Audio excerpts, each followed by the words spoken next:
Et après 40 ans de service, quand tu vas en retraite, et lorsque peut-être tu as fini ton dernier salaire avant que ta retraite était peut-être 4 000 €, tu te retrouves à avoir une pension mensuelle de 700 €. C'est quand même regrettable. Du jour au lendemain, d'un mois à l'autre, tu quittes de 4 000 € à 700 €. Tu vas faire quelle magie en un mois pour combler le vide de 3 300 € là? C'est impossible, c'est tellement compliqué. Tu es obligé d'investir. Tu es dans l'obligation d'investir si tu veux boucher par exemple ce trou-là à la retraite. C'est très important.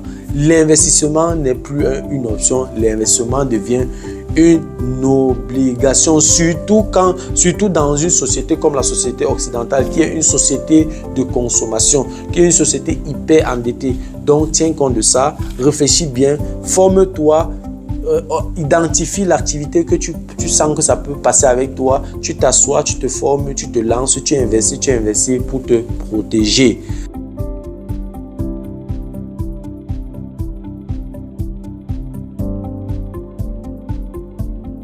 Salut à toi et merci encore une fois de plus d'avoir cliqué sur ma vidéo. Si c'est ta première fois de passer par ici, je m'appelle Fabrice Zopop. Je suis ingénieur en génie mécanique et en même temps investisseur immobilier depuis plusieurs années déjà. Dans cette chaîne, je parle de 4 thèmes. Je parle d'intelligence financière, je parle d'investissement immobilier, je parle des faits de société, je parle également de sport. Voilà, si ces 4 thèmes t'intéressent, abonne-toi tout simplement à cette chaîne pour ne manquer aucune vidéo. Et si en plus de ça, tu actives la cloche de notification, alors tu recevras de manière automatique une notification lorsqu'une nouvelle vidéo sera publiée. Voilà, si entre-temps tu as des questions, des remarques, des suggestions, des critiques ou alors des propositions d'amélioration, n'hésite pas de m'écrire en commentaire. Un like me ferait énormément plaisir. Si tu as besoin de mon expertise, tu peux me contacter à tout moment via les coordonnées qui s'affichent à l'écran. Tu peux également me recommander auprès de tes prochains pour leur permettre de profiter également de mes connaissances. Quand je parle de connaissances ici, je parle d'accompagnement dans l'investissement immobilier, je parle d'accompagnement dans la fiscalité immobilière, je parle de formation immobilière qui peut être en présentiel, qui peut être virtuelle. Voilà, si tu aimerais mettre de l'ordre dans tes finances, tu peux également me contacter. Si tu as déjà investi dans l'immobilier et tu aimerais faire grandir ton patrimoine immobilier, tu peux également me contacter. Si tu as des proches qui aimeraient investir dans l'immobilier en Allemagne, qui vivent en Allemagne ou pas, tu peux également me mettre en contact avec eux. Dans la vidéo d'aujourd'hui, nous allons parler d'intelligence financière. Ce que je tiens à te dire aujourd'hui, toi qui me regardes, l'investissement n'est plus une option, mais l'investissement est une obligation. Je vais partager, n'est-ce pas, quelques points avec toi dans la vidéo d'aujourd'hui pour te faire comprendre que tu es obligé d'investir. Ce n'est plus une option, ça devient une obligation d'investir. Si tu veux en savoir plus, reste scotché la suite juste après le générique.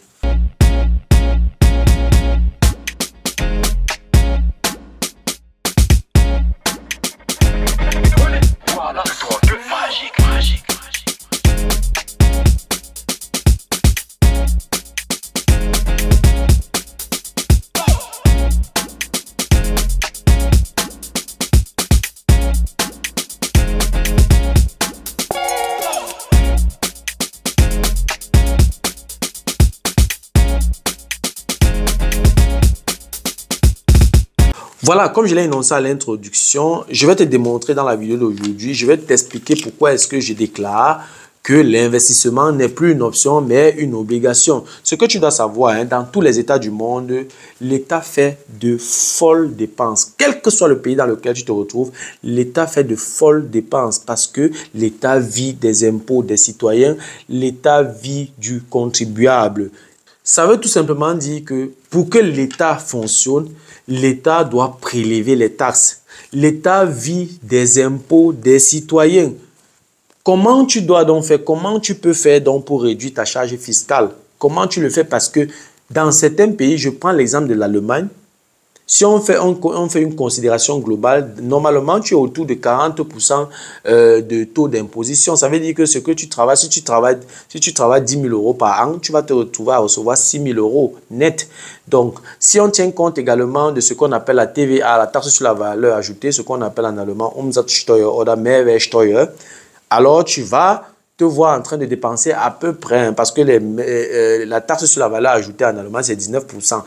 Et si on fait une considération, tu vas facilement te voir en train voilà, tu reçois en fait à peine 40% de ton salaire. Donc, tu dois donc tout faire pour trouver les voies et moyens. Comment faire pour réduire ta charge fiscale? Comment faire donc pour réduire ta charge fiscale? Tu vas certainement te poser cette question-là que je peux faire comment? Oui, il y a beaucoup de stratégies pour réduire ta charge fiscale. Tu dois investir, investir, investir. Les entrepreneurs ont compris ça, les investisseurs ont compris ça, des personnes qui ont compris comment est-ce que les finances fonctionnent, comment est-ce que l'argent fonctionne, ils ont compris ça, ils investissent et ils réduisent leurs charges fiscales. Beaucoup de personnes négligent les charges fiscales, or c'est la plus grosse dépense de leur vie. En fait, je ne comprends pas comment quelqu'un peut me dire qu'il n'a pas le temps de s'occuper de ses impôts. Pourtant, c'est le compartiment de sa vie qui lui soutient beaucoup d'argent. Il faut te pencher sur tes impôts, c'est très important. Tu investis pour te protéger. Tu investis pour te protéger contre l'inflation. Quand tu investis, supposons que tu as un investissement à effectuer, tu prends un crédit à la banque. En prenant le crédit à la banque pour effectuer cet investissement, l'inflation détruit la dette, tu profites de l'inflation et les intérêts que tu paies à la banque, tu utilises ces intérêts-là, n'est-ce pas, pour réduire ta charge fiscale, c'est très important. Donc, tu investis non pas seulement parce que tu as un cash flow que tu attends, tu as des revenus, mais tu investis également parce que cet investissement te permet de réduire ta charge fiscale. Les intérêts que tu vas payer à la banque là, tu peux également utiliser ça comme dépense que tu peux mentionner dans ta déclaration d'impôt pour réduire ta charge fiscale. C'est très important. Donc, si tu veux réduire ta charge fiscale, tu es obligé d'investir.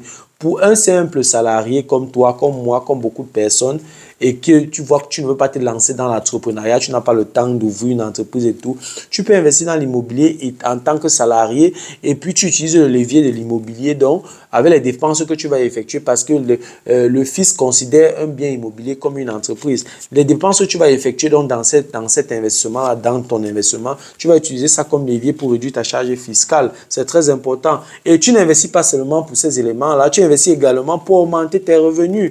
C'est très important. Toujours avoir plusieurs sources de revenus pour être à l'abri du besoin ou alors pour avoir une certaine protection ou alors une sécurité financière. Et tu investis pour augmenter ton niveau de vie. À un moment donné, quand tu as traversé ta protection financière, tu as déjà atteint ta sécurité financière, tu peux te faire plaisir, tu augmentes ton niveau de vie. Tu investis également, ça fait du bien à ton entourage parce que tu crées des richesses, tu donnes le travail aux autres citoyens. Quand tu as les appartements ou alors les maisons que tu mets en location, tu mets les logements à la disposition, tu mets les logements à la disposition des autres citoyens et l'État te récompense pour ça avec les amortissements, avec les avantages fiscaux. Donc, tu investis pour augmenter également, tu deviens utile pour l'État, tu investis pour augmenter les recettes fiscales pour le bon fonctionnement de l'État. Parce qu'en investissant, c'est vrai, tu as les avantages fiscaux, mais ça n'empêche pas que tu paies les impôts. En investissant, en créant des entreprises et tout, tu embauches des citoyens qui vont aussi payer les impôts. Donc, en fait, lorsque tu investis, tu augmentes les recettes fiscales pour que l'État fonctionne normalement. Si tu n'investis pas, voilà ce qui va se passer si tu n'investis pas. Tu vas vivre toute ta vie le mensonge que j'appelle généralement le mensonge 40-40-40. Qu'est-ce que ça signifie le mensonge 40-40-40?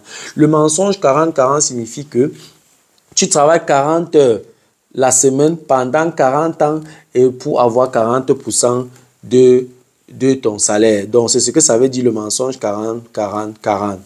C'est très important, c'est un élément, il faut comprendre ce que je suis en train d'expliquer. Et après 40 ans de service, quand tu vas en retraite, et lorsque peut-être tu as fini ton dernier salaire avant que ta retraite était peut-être 4 000 €, tu te retrouves à avoir une pension mensuelle de 700 €. C'est quand même regrettable. Du jour au lendemain, d'un mois à l'autre, tu quittes de 4 000 € à 700 €. Tu vas faire quelle magie en un mois pour combler le vide de 3 300 € là? C'est impossible, c'est tellement compliqué. Tu es obligé d'investir. Tu es dans l'obligation d'investir si tu veux boucher, par exemple, ce trou-là à la retraite. C'est très important. L'investissement n'est plus une option. L'investissement devient une obligation, surtout dans une société comme la société occidentale, qui est une société de consommation, qui est une société hyper endettée. Donc, tiens compte de ça, réfléchis bien, forme-toi, identifie l'activité que tu sens que ça peut passer avec toi, tu t'assois, tu te formes, tu te lances, tu investis pour te protéger.